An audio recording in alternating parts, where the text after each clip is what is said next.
Hello everyone, welcome to my channel. आज मैं आप लोगों के लिए एकदम नई ट्रिक के साथ एक घरेलू तरीके से एकदम बाजार जैसे नायलॉन साबूदाना बनाने की रेसिपी लेकर आई हूँ। साबूदाना बच्चों और बड़ों सभी के लिए बहुत ज़्यादा हेल्दी होता है। इसे हमें अपनी डाइट्स में ज़रूर से शामिल करना चाहिए। और इस साबूदाने का जब हम चिवड़ा बनाते हैं तो मार्केट वाले साबूदाने की कंपेरिजन में एकदम सॉफ्ट और क्रिस्पी होता है। तो आइए मात्र 5 मिनट में तैयार होने वाले साबूदाना चिवड़ा की रेसिपी देखते हैं। तो इसे बनाने के लिए मैंने यहाँ पर 1 कप रेगुलर वाले साबूदाने, जिसकी कि हम खिचड़ी वगैरह बनाते हैं, वही लिए हैं। साबूदाने को हम 2 से 3 पानी से अच्छे से वॉश कर लेंगे, जिससे कि इसका एक्स्ट्रा स्टार्च सारा निकल जाए।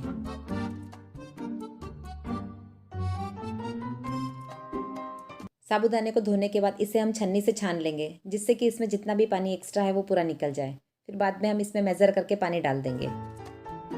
अब 1 कटोरी साबूदाने में हम 3/4 कटोरी पानी डाल देंगे, मतलब कि 1 कप के पीछे पौना कप पानी डालेंगे। और इसे फूलने के लिए 4 से 5 घंटे के लिए ऐसे ही ढक कर रख देंगे। चाहे तो इसे ओवरनाइट भी सोक करके रख सकते हैं। अब हम साबूदाने को स्टीम करने के लिए बड़ा सा एक पैन लेंगे और उसमें 2 ग्लास पानी डालेंगे। और इसमें एक स्टैंड रख देंगे, जो भी आपके पास अवेलेबल हो, चाहे तो इस टाइप का या फिर इस टाइप का, जिससे कि इसके ऊपर आसानी से चलनी या फिर कोई प्लेट रख सकें हम स्टीम करने के लिए साबूदानों को। चलनी भी हम या तो फिर छोटी ले लेंगे या फिर बड़ी ले लेंगे, जिससे कि एक बार में ही काफ़ी साबूदाने स्टीम हो जाएं। और इसे हम बॉईल करने के लिए गैस पर रख देंगे। 5 से 6 घंटे में हमारे साबूदाने एकदम फूल गए हैं और एकदम खिले खिले दिख रहे हैं। नायलॉन साबूदाना बनाने के लिए हमें इसी तरह का खिला खिला साबूदाना चाहिए था, इसलिए हमने पानी मेज़र करके डाला था। तो अब हम इन साबूदानों को चलनी में डालेंगे और इन्हें फैलाकर इसकी एक पतली सी लेयर बना देंगे, इस तरह।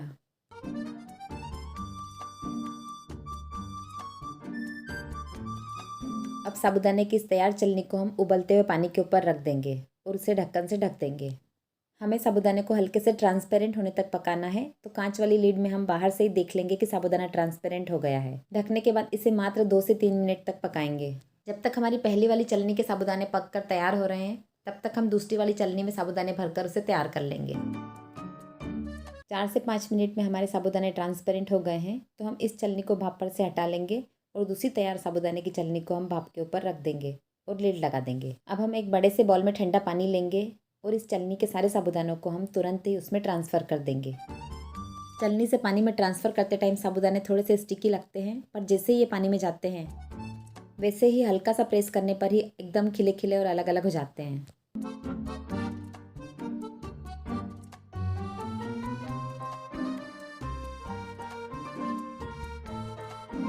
इस तरह साबूदाने बिल्कुल अलग अलग नॉन स्टिकी हो जाते हैं। अब इन साबूदानों को छन्नी की हेल्प से पानी में से अलग कर लेंगे या फिर हाथ से ही अलग अलग कर लेंगे और इसे प्लास्टिक की शीट पर फैलाकर सुखा देंगे। और इस तरह प्लास्टिक पर फैलाने के बाद भी इन साबूदानों को हाथ से अलग अलग कर देंगे, जिससे कि ये सूखने के बाद भी एक दूसरे से चिपके ना रहें।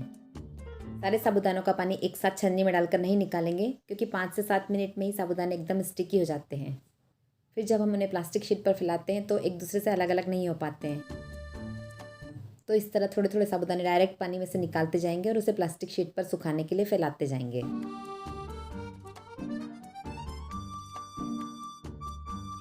सारे साबूदानों को प्लास्टिक शीट पर फैला दिया है। अब हम इसे 1 दिन के लिए ऐसे ही छोड़ देंगे, चाहे तो पंखे के नीचे, चाहे फिर 1 दिन पूरा धूप में सुखा लेंगे। 1 दिन बाद सारे साबूदाने सूख कर तैयार है तलने के लिए।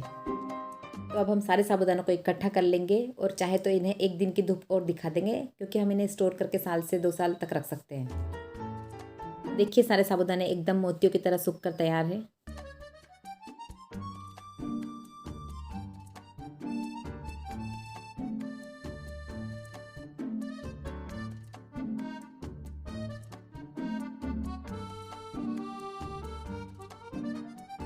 और यदि डालते टाइम कोई साबूदाने एक दूसरे से चिपक जाते हैं, तो उन्हें सूखने के बाद हम एक दूसरे से अलग कर लेंगे। अब हम कढ़ाई में तेल को बहुत अच्छे से गर्म कर लेंगे और गैस की हाई फ्लेम पर साबूदाना उसमें तलने के लिए डालेंगे। और साबूदाना कढ़ाई में डालने के बाद गैस की फ्लेम को हल्का सा लो कर देंगे, जिससे कि साबूदाना धीरे धीरे अंदर से भी फूल जाएगा और एकदम तेल के ऊपर आ जाएगा। सारे साबूदाने तेल में ऊपर आ गए हैं, तो इन्हें हम 1 मिनट के लिए तेल में ही रहने देंगे और फिर इन्हें निकाल लेंगे। जिससे कि साबूदाना हल्का सा भी अंदर से कड़क नहीं रह जाएगा। अब हम दूसरी बैच के साबूदानों को भी सेम प्रोसीजर से तलकर निकाल लेंगे और सारे साबूदानों को तलकर प्लेट में निकाल लेंगे। ये साबूदाने खाने में एकदम सॉफ्ट होते हैं और मार्केट वाले साबूदाने की तुलना में बहुत जल्दी तल भी जाते हैं और कड़क भी नहीं रहते हैं। फलारी चिवड़ा बनाने के लिए हम 1 कटोरी मूंगफली के दानों को भी तेल में डालेंगे और तेल में डालने से पहले तेल को हम हल्का सा ठंडा कर लेंगे, क्योंकि साबूदाने की तुलना में मूंगफली के दाने बहुत जल्दी तला जाते हैं। मात्र 3 से 4 मिनट में मूंगफली के दाने भी तल कर लाल हो गए हैं, तो इन्हें हम उसी प्लेट में निकाल लेंगे जिसमें कि हमने तले हुए साबूदाने निकाले हैं। चिवड़े को रिच फ्लेवर देने के लिए हम 1/4 कप काजू को स्ट्रेनर में डालेंगे और इसे बहुत थोड़ी देर के लिए तेल में डिप करेंगे और साथ ही सूखे नारियल की भी कुछ स्लाइसेस इसमें तलने के लिए डाल देंगे। जैसे ही काजू और नारियल का हल्का सा कलर चेंज दिखने लगेगा, हम इसे तुरंत तेल में से निकाल लेंगे और उसी प्लेट में डाल देंगे जिसमें साबूदाने और दाने डाले हैं। अब हम थोड़े से किशमिश भी लेंगे और उन्हें पहले स्ट्रेनर में डालेंगे और थोड़ी देर के लिए तेल में डिप करेंगे और तुरंत ही निकाल लेंगे, क्योंकि किशमिश को तलने में बहुत ही कम समय लगता है। काजू, किशमिश और नारियल डालना बिल्कुल ऑप्शनल है, परंतु इसके डालने से एकदम नटी फ्लेवर आ जाता है चिवड़े में। अब हम थोड़े से करी पत्ता को भी तेल में डालकर क्रिस्पी होने तक तल लेंगे और इसे चिवड़े में ऐड कर देंगे।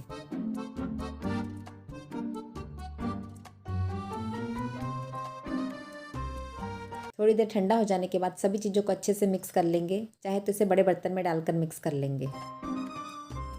अपनी चॉइस के अनुसार मसाले इसमें ऐड कर सकते हैं और इसे स्पाइसी बना सकते हैं। मैं यहाँ इसे व्रत के लिए बना रही हूँ, इसलिए इसमें आधा चम्मच सेंधा नमक और आधा चम्मच काली मिर्च का पाउडर ऐड कर रही हूँ।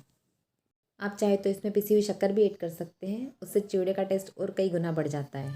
और इस तरह तैयार चिवड़े को आप एयर टाइट कंटेनर में भरकर काफ़ी दिनों तक यूज़ कर सकते हैं। एक बार साबूदाने तैयार कर लेने के बाद इस चिवड़े को बनाने में मात्र 5 से 10 मिनट लगते हैं और इसे आप काफ़ी दिनों तक एंजॉय कर सकते हैं।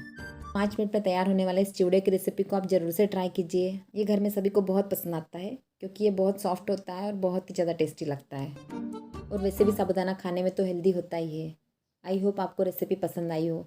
पसंद आई हो तो प्लीज़ मेरे वीडियो को लाइक कीजिए, अपने फ्रेंड्स और फैमिली में से शेयर कीजिए और इस तरह की और रेसिपीज़ देखने के लिए मेरे चैनल को सब्सक्राइब ज़रूर से कीजिए। And thanks for watching.